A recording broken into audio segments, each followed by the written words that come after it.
Alright, we're looking at exponents.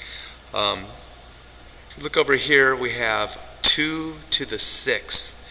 So the base here is the number 2, 6 is the exponent, and the two of them together make up the power. So it's 2 to the 6th power. In an expanded form, you would write 2 6 times. 1, 2, 3, 4, 5, 6.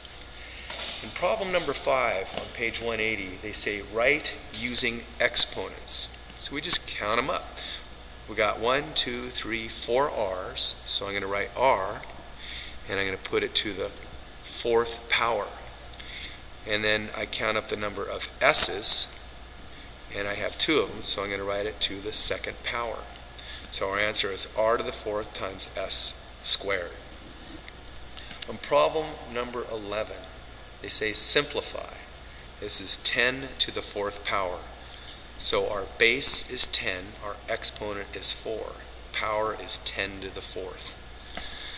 In expanded form, this is 10 times 10 times 10 times 10.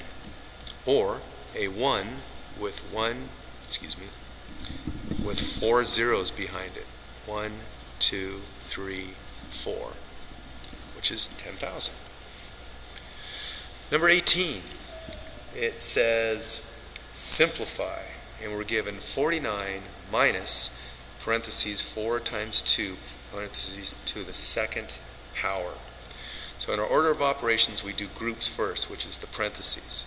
So I write 49 minus 4 times 2 is 8 to the 2nd power. Our next order of operations is exponents. So I'm going to write 49 minus 8 squared, which is 8 times 8, is 64. The next thing we do is, well, I can write it out in expanded form. Let me do that. 8 times 8, which is 49 minus 64. And then we do our subtraction. 49 and 64. Since this negative number is bigger, we take the absolute value of both and we find their difference. And we do that. We borrow 1 from there. That's 5.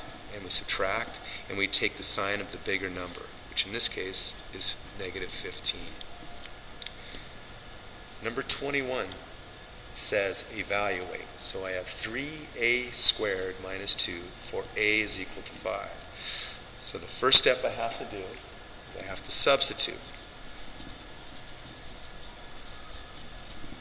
So instead of a, I'm going to write 3, and I'm going to write the number 5 in place of the letter a, minus 2. Now using our order of operations, in our group it's just 5, so there's nothing to do. So now we're going to do the exponents. So this is 3 times 5 times 5 minus 2.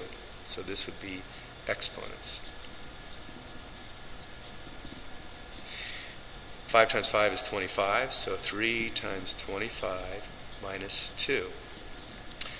3 times 25 is 75. I'll write it here, 75 minus 2. And then I subtract, which is 73, which is our answer. On number 25, they're saying write using exponents. So what I do is I go through and I pick out the like terms, or I can start with the numbers. I have a negative 5 times 3. So I can rearrange it and write negative 5 times 3 times x times y. Negative 5 times 3 is negative 15. Well, x times x I can write in shorthand as x squared, and then y I just bring down. So that's our answer. Oh, if you want extra credit, I want you to draw this stick figure right here up at the top of the page. A guy right at the top of the page with his hair sticking straight up and a smiling face, and his body just like this with his arms outstretched. Draw that on your paper and I'll give you extra credit. Have a good one.